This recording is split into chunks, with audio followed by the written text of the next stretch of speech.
अगला सवाल है, मैं जल्दी से स्टार्ट करता हूँ। उच्चारण को संदर्भित करते हैं, एक किस्म से आपको बोलने का तरीका आपसे पूछ रहा है ना, तो उच्चारण के बारे में आपसे पूछा है। तो वही मैंने बताया कि एक जब हम बोलते हैं तो एक किस्म से क्या होता है, ध्वनि निकलती है, साउंड निकलती है। तो वही ऑप्शन के हिसाब से देख लो कौन सा है, तो D option is right answer. ध्वनि का उत्पादन है ना, जब आप लोग किसी से बात करते हो उच्चारण तो कैसे बोलते हो भाई, ध्वनि निकलती है तभी तो बात करते हो। तो एक किस्म से उच्चारण किसको संदर्भित करता है, ध्वनि को करता है। तो ऑप्शन नंबर डी आंसर आप लोग का सही चला जाएगा। ठीक है डियर, अगला जो सवाल है, कार्डिनल नंबर आपसे पूछा है। तो कार्डिनल नंबर में से अलग कौन सा है, ठीक है, रोमन आप देख सकते हो, ये वाले जो तीनों रोमन दिख रहे हैं, तो कार्डिनल एक ही है इसमें। ऑप्शन नंबर आप लोग का जो जाएगा इसमें आपका जाएगा ऑप्शन नंबर ए। ठीक है, और ये ऑप्शन चल जाएगा, यानी कि 10 इज राइट आंसर आप लोग का हो जाएगा। क्लियर है, 10 यानी कि आप लोग का सही आंसर इसमें चला जाएगा। ठीक है, चलिए अगला सवाल की ओर बढ़ते हैं। अगले सवाल में हम देखते हैं अगले सवाल में क्या बोला गया है। सवाल आप लोगों के सामने दिया गया है कि निम्न स्तर भाषा को भी कहा जाता है, यानी निम्न स्तर भाषा यानी कि लो लेवल लैंग्वेज की आपसे बात पूछी गई है। लो लेवल लैंग्वेज की आपसे बात पूछी गई है, तो जो लो लेवल भाषा मानते हैं वो कहा जाता है किसको, तो डियर वो बोलते हैं हम किसको, मशीनी भाषा को। Option number C is right answer आप लोग का चला जाएगा। सी ऑप्शन आप लोग का सही आंसर इसमें चला जाएगा। ठीक है डियर, ऑप्शन नंबर आप लोग का क्या जाएगा, C option is right answer चला जाएगा। क्लियर है, C option is right answer. अगला सवाल बढ़ते हैं। अगले सवाल में दिया क्या गया है यहाँ पर देखिए कि किसी कार्य किए जाने वाले कर्तव्य और जिम्मेदारियों का लिखित विवरण क्या कहा जाता है ना। किसी कार्य को आप कर रहे हो तो उसका लिखित विवरण के बारे में आपसे पूछा है कि लिखित विवरण उसका क्या कहा जाता है किसी कार्य को किए जाने के बाद, है ना। तो देखिए इसका जो सही आंसर जाना चाहिए वो जाएगा ऑप्शन नंबर नौकरी का विवरण। देखिए सीवी भी नहीं होगा, रिज्यूम भी नहीं बनवा सकते, नौकरी का विवरण जब आप किसी को दोगे तो एक किस्म से क्या होगा, है ना, जिम्मेदारियां आप ले रहे हो, उसमें क्या होता है एक किस्म जैसे शपथ लेते हैं ना, है ना, ये सिस्टम से ये वही सिस्टम है। तो जॉब डिस्क्रिप्शन ऑप्शन नंबर आप लोग का बी ऑप्शन चला जाएगा, है ना, यही आप लोग का सही आंसर चला जाएगा। अगला सवाल है, कंप्यूटर प्रणाली में होते हैं, अच्छा कंप्यूटर प्रणाली में इनमें से आपको बताना है क्या चीज़ें होती हैं। इनमें से ऑप्शन आपको दिए गए हैं, आपको बताना है इनमें से क्या चीज़ें होती हैं कंप्यूटर प्रणाली में। तो जाहिर सी बात है सॉफ्टवेयर तथा प्रोग्राम, हार्डवेयर तथा सॉफ्टवेयर, इसमें ऑप्शन भी इतने खतरनाक वाले दे रखे हैं। प्रणाली की बात हुई है तो ऑप्शन नंबर जो इसमें हम ऑप्शन के हिसाब से चलेंगे तो आप लोग का क्या आ जाएगा, बी ऑप्शन हार्डवेयर तथा सॉफ्टवेयर इज राइट आंसर आप लोग का हो जाएगा। ठीक है, आप लोग का क्या जाएगा, कंप्यूटर के बारे में पूछा है, अंदर उसके क्या हो सकता है। ठीक है, तो ये बिल्कुल सही ऑप्शन जाएगा इसमें अगर बात कहें तो। ठीक है, अगला सवाल है, कंप्यूटर नेटवर्क और एक क्षेत्रीय, राष्ट्रीय या वैश्विक क्षेत्र तक फैला होता है, यानी कि जो देखिए बाहरी देशों में भी एक किस्म से बोल सकते हैं। देखिए जो आपका जो क्षेत्रीय या फिर अंतर्राष्ट्रीय क्षेत्र में फैला होता है तो उसको कौन सी आपको बताना है कौन सा नेटवर्क है वो, है ना, जो बाहरी अंतर्राष्ट्रीय क्षेत्रों में फैला होता है। जाहिर सी बात है आप लोग आंसर कर दो कि क्या, वैन, यानी कि वाइड एरिया नेटवर्क इसकी फुल फॉर्म होती है। तो सी ऑप्शन देने वाले बिल्कुल डियर यहाँ पर सही है। क्लियर है, तो चलिए बढ़ते हैं अगले सवाल की ओर। अगला सवाल आप लोगों के सामने है, ये सवाल तो अब की बार पूछा भी जा चुका है, तो बहुत ज़्यादा इम्पोर्टेंट है ना, और सबको भाई साहब सबको इसका आंसर पता होगा।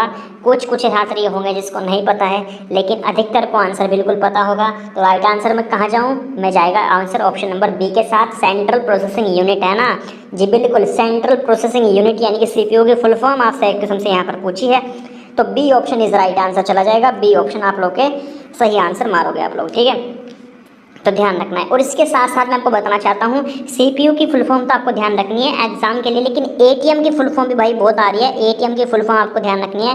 एटीएम की जो फुल फॉर्म होती है वो क्या होती है, होती है ऑटोमेटिक टेलर मशीन। ठीक है, ये आपको ध्यान रखनी है। बीआईएस की फुल फॉर्म भी आ सकती है। बीआईएस की जो फुल फॉर्म होती है ब्यूरो ऑफ इंडियन स्टैंडर्ड होती है। ठीक है, तो ये 3-4 जो फुल फॉर्म है आपको याद करके जानी है ताकि एग्जाम में आपको बहुत ज़्यादा मदद मिल सके। ठीक है डियर, अगला सवाल है, एक्सेल में किसी रो, पंक्ति और कॉलम स्तंभ के इंटरसेक्शन प्रतिच्छेदन को क्या कहा जाता है। तो उसको हम बोलते हैं भैया, उसको हम क्या बोलते हैं, उसको बोलते हैं हम सेल। क्या बोलते हैं, सेल उसको कहा जाता है। Option number A is right answer आप लोग आओगे। Option number A is right answer, cell आप लोग का सही आंसर जाएगा। अगला सवाल दिया गया है आपको, अगले सवाल, आनंद प्राप्त करने के लिए केवल गाना सुनना, है ना, किसके अंतर्गत आता है। आपको आनंद प्राप्त करना है तो आनंद जब प्राप्त होता है तो क्या होता है, किस्म से प्रसन्नता होती है भाई, जाहिर सी बात है, जब कोई आदमी खुश होगा, एक बात बताइए, कोई भी इंसान जब खुश होगा तो उसको क्या होती है, प्रशंसा, एक से बोल सकते हैं ना, प्रशंसात्मक लिसनिंग जो है आप लोग का सही आंसर जाएगा ऑप्शन नंबर सी जो कर रहे हैं, बिल्कुल सही आंसर है यहाँ पर, प्रशंसात्मक लिसनिंग जो है आपका राइट आंसर जाएगा। ऑप्शन ही खतरनाक दे रखे हैं, जाहिर सी बात है उड़ा सकते हो आप लोग ऑप्शन सही सवालों का। अगला सवाल है कि मानव प्रयासों में सही और गलत के अध्ययन को क्या कहा जाता है। चलिए बताइए फटाफट से, मानव प्रयासों में सही और गलत के अध्ययन को हम क्या बोल सकते हैं। ये ऑप्शन आपको दिए गए हैं और सही आंसर बताना है आपको, है ना, तो जल्दी से आप आंसर कीजिए, है ना। तो एथिक्स उसको हम बोलेंगे, क्या डियर बोलेंगे उसको हम, एथिक्स बोलेंगे। तो ऑप्शन देख लो, सी ऑप्शन है, C option is right answer. उसको क्या बोलेंगे डियर, हम बोलेंगे एथिक्स। क्लियर है, एथिक्स को हमारा जो है राइट आंसर यहाँ पर चला जाएगा। ठीक है, चलिए अब अगला जो सवाल है, अगले सवाल की ओर हम बढ़ते हैं। अगले सवाल में क्या कह रहे हैं, उद्यमिका, है ना, एक किस्म से उद्यमिका को क्या कहा जाता है। तो उद्यमिता मैंने आप लोगों को बता ही रखा है पहले, जो बिजनेसमैन होता है ना, जो स्वयं का रोजगार कर सकता है, करता है, किस्म से जो बिजनेसमैन होता है, किसी ने अपनी दुकान खोलनी, किसी ने अपनी कंपनी चला रखी है, यानी कि किसी की नौकरी नहीं करता, वो क्या नहीं करता, किसी की नौकरी नहीं करता, वो सिर्फ अपना ही रोजगार करता है। ठीक है, तो उसको क्या बोलते हैं, उद्यमित बोलते हैं। ऑप्शन में देख लो, स्वरोजगार, यानी कि सेल्फ एम्प्लॉयमेंट, तो वही होता है जो स्वयं का रोजगार करता है, उसको क्या बोलते हैं, स्वरोजगार। तो ऑप्शन नंबर सी आप लोग का सही आंसर इसमें चला जाएगा डियर। क्या ऑप्शन जाएगा, ऑप्शन नंबर सी आप लोग का सही आंसर चला जाएगा, स्वयं रोजगार, जो अपना रोजगार करे, ठीक है, किसी की नौकरी ना करे, उसको उद्यमी बोलते हैं। ठीक है डियर, चलिए अगला सवाल हम बढ़ते हैं अगले सवाल की ओर। पूछा गया है कि कौन सा एक वेब आधारित लेखांकन है। तो वेब आधारित लेखांकन, इसमें से जो सही आंसर जाएगा उसको हम बोलते हैं टैली। क्या बोलते हैं डियर, उसको हम बोलते हैं टैली बोलते हैं। तो सी ऑप्शन आप लोग का सही चला जाएगा, ऑप्शन नंबर सी आंसर आप लोग का सही आंसर जाएगा। ठीक है, कि टैली इसको हम बोलते हैं। चलिए अगला जो सवाल है, माल के उत्पादन में लगे उद्यमों को किस नाम से जाना जाता है ना, ये आपको आंसर करना है। माल के उत्पादन में लगे उद्यमों को किस नाम से जाना जाता है। तो डियर इसका जो सही आंसर जाना चाहिए वो जाएगा ऑप्शन नंबर विनिर्माण उद्यम, है ना, किस नाम से जाना जाता है, विनिर्माण उद्यम बोलते हैं। ठीक है, ऑप्शन नंबर जो ए ऑप्शन मार रहे हैं यहाँ पर बिल्कुल सही आंसर है। ठीक है, ए ऑप्शन आप लोग का सही आंसर जाएगा डियर। ठीक है, क्लियर है। अगला सवाल की ओर बढ़ते हैं। कम उत्पादकता से क्या आपसे पूछा है ना, क्या हो सकता है किस्म से ना जी, अगर कम उत्पादकता होगी, है ना, तो क्या होगा, नौकरी की सुरक्षा बढ़ेगी कम उत्पादकता से, गलत, बिल्कुल ये तो हो ही नहीं सकता। राजनीति स्थिरता, तो ये भी नहीं आंसर। प्रति व्यक्ति जीडीपी में कमी, हाँ ये सिस्टम बन सकता है, क्योंकि एक बात बताइए, जब उत्पादकता ही कम होगी, है ना, तो जीडीपी बढ़ेगी या फिर घटेगी, तो जाहिर सी बात है जीडीपी तो डाउन जाएगी ही, है ना। तो बिल्कुल सही है ऑप्शन नंबर सी आप लोग का, प्रति व्यक्ति जीडीपी में कमी आ जाएगी, है ना, बिल्कुल सही है। ऑप्शन नंबर आप लोग का सही आंसर जाएगा, ऑप्शन नंबर यहाँ पर सी ऑप्शन सही है। ठीक है, चलिए अब अगला सवाल है, भूकंप के दिया कि भूकंप आप लोग किससे मापोगे, है ना, भूकंप के बारे में पूछ लिया गया कि भूकंप जो है किस यंत्र से मापा जाता है। भूकंप जो है भैया किस यंत्र से मापा जाता है। देखिए ऑप्शन तो इस प्रकार से आपको दे रखे हैं नेमी वालों ने, लेकिन भाई हो सकता है लैंग्वेज वो चेंज कर दे आपको। देखिए अगर आपको हिंदी में देगा तो हिंदी में तो आप लोग उड़ा सकते हो डायरेक्टली, क्यों, क्योंकि हिंदी में डायरेक्ट दे रखा है भूकंप सूचक यंत्र, है ना, भूकंप सूचक यंत्र हिंदी में तो डायरेक्टली दे रखा है, आप लोग उड़ा दोगे। लेकिन डियर अगर इंग्लिश में दे रखा है आपको क्या, सिस्मोग्राफ, क्या बोलते हैं, सिस्मोग्राफ बोलते हैं। अगर ये हिंदी में लिख दे सिस्मोग्राफ, ठीक है, तो ये सिस्टम आपको फिर कंफ्यूज करते हैं, तो आपको इंग्लिश में भी ध्यान रखना है। सिस्मोग्राफ जो होता है क्या, जिससे हम भूकंप के जो है आने वाले, अगर भूकंप आ रहा है तो उसके हम माप सकते हैं। ठीक है, भूकंप का नाम क्या होता है, यंत्र का नाम सिस्मोग्राफ होता है। ठीक है डियर, चलिए अगला जो सवाल है, उनके पर्यावरण के संबंध में जीवित चीज़ों के अध्ययन को क्या कहा जाता है ना, पर्यावरण के संबंध में जीवित चीज़ों के अध्ययन को हम क्या कहते हैं।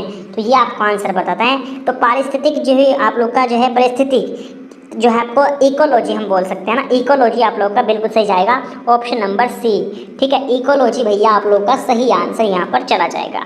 ठीक है, चलिए अगला जो सवाल देखते हैं, दिया गया है कि नए उपयोगी उत्पादकों में छोड़ी गई सामग्री की पुनः आपूर्ति को क्या कहा जाता है। तो उसको हम क्या बोल सकते हैं डियर, ऑप्शन आपके सामने है, उसको हम बोलते हैं, है ना, option number A is right answer जाएगा, है ना, क्या बोलेंगे जी, बिल्कुल ऑप्शन नंबर ए नहीं जाना चाहिए इसमें, क्योंकि ए तो अपशिष्ट पदार्थ हैं, तो भैया बी ही जाएगा इसमें ना, सामग्री का पुनः चक्रण, क्योंकि हम क्या कर रहे हैं, किसी भी चीज़ को एक किस्म से दोबारा नया कर रहे हैं ना, नया कर रहे हैं, तो सामग्री का पुनः चक्रण बोल सकते हैं। रिसाइकलिंग जो है ये मेथड इसमें यूज होगा, है ना।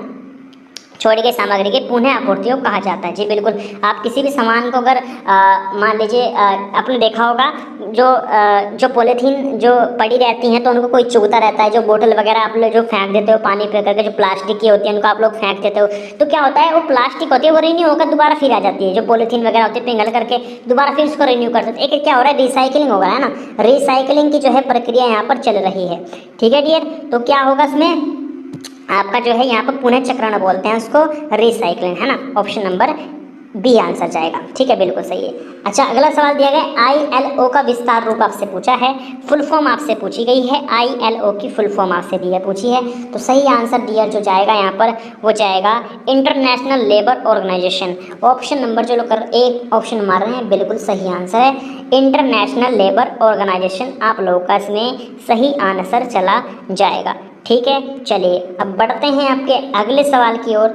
ये है आपका second last question, fishbone chart को क्या कहा जाता है, फिशबोन चार्ट को क्या कहा जाता है, तो डियर इसको हम बोलते हैं कारण और प्रभाव के आरेख, है ना। बिल्कुल सही, ऑप्शन ए आप लोगों का सही आंसर चला जाएगा, A option is right answer. अगला जो लास्ट क्वेश्चन है वो है SERI किसके लिए है ना, SERI किसके लिए है, सुलझाना, सॉर्टिंग आउट, है ना। ऑप्शन नंबर ए राइट आंसर आप लोग का इसमें चला जाएगा। ठीक है, तो ये 20 क्वेश्चन थे जो आपके पिछले एग्जाम में, जो हाल ही में एग्जाम में उसमें पूछे जा चुके हैं, और जो एग्जाम चल रहे हैं डियर उनमें भी ये सवाल बन रहे हैं। तो ध्यान से इन सवालों को हल्के में मत लेना, ठीक है, क्योंकि एम्प्लॉयबिलिटी स्किल का आपका थोड़ा सा पोर्शन निमीन वालों ने दे रखा है और उसमें से जो है सवाल घिसपिट के आ रहे हैं। ठीक है, तो ये इंपॉर्टेंट है 20 क्वेश्चन, इनको मोस्ट इंपॉर्टेंट आप लोग मान सकते हो, मोस्ट इंपॉर्टेंट। ठीक है, तो भैया क्लास को अगर चाहो तो एक बार दोबारा फिर से देख लेना अगर ज़रूरत पड़ी तो एग्ज़ाम में जाने से पहले, क्योंकि एम्प्लॉयबिलिटी स्किल आपके 20 क्वेश्चन आएंगे और जो बहुत ही आपको परसेंटेज बढ़ा भी सकते हैं और घटा भी सकते हैं। ठीक है डियर, और क्लासेस भी आपके लिए यहाँ पर कंटिन्यू चली रही हैं, तो उनको भी देखते रहिए, और कोई भी आपका सवाल हो, डाउट हो परीक्षा को लेकर या किसी भी रिलेटेड, तो आप लोग मुझे कमेंट कर सकते हो डियर। ठीक है, तो चलिए आज की हम क्लास को फिर एंड करते हैं, मिलते हैं अब नेक्स्ट क्लास में। दोस्तों आज के लिए इतना ही, धन्यवाद।